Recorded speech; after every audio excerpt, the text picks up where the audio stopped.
Well, the rise in remote work may have led to some unexpected side effects, with more and more companies giving employees the flexibility to ditch the daily commute. When feeling unwell, workers might still be inclined to punch in from their home office instead of actually taking a sick day, which begs the question, are sick days becoming a thing of the past? Now, we polled our Yahoo Finance audience to see if they're still using their allotted time off. And we did see that from that poll, overwhelmingly, most people will choose to work remotely, 68.3%. versus the 31% who said they would actually take a sick day. Now, I find this very interesting, obviously, because you have to sort of balance, it depends on the sort of job that you have, but also, are you prolonging your sickness if you don't actually take the time off? Shauna, what do you think?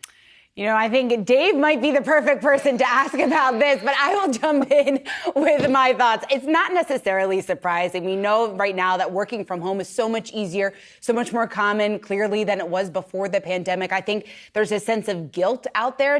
It's not warranted, but people do feel guilty for taking time off. If they're saying, hey, we could actually just lay in bed, work from our laptop. We don't have to take that sick day. In some cases, people aren't paid if they do take off, those hourly workers. So it's not necessarily a surprising trend. But Dave, you're the perfect person to ask about this. I am kind of the test case here, but I've probably only taken a handful of sick days over my entire working career. I had been sent home more times than that. Yes, I had COVID, tried to work from home a week ago, and my boss, who knows better and has better judgment, said, no, you're not. You're going to take this day off. Yes, I feel like a lot of Americans, once we have the ability to work from home, how do you possibly call in sick? Now, that may be the very reason that I am still sick 2 weeks later after contracting COVID. So you may have a point that you prolong that sickness. And that's what's interesting.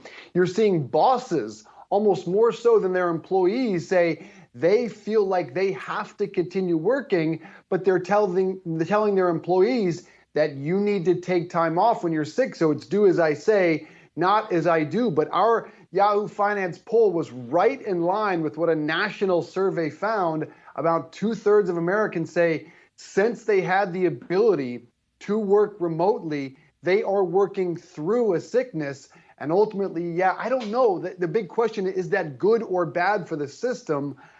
That I cannot determine, but it seems like you probably are prolonging a sickness. Is this working mobily a luxury? Or is it completely the opposite? This is an interesting question. I will continue to work from home sick, Rachelle. Oh, Dave.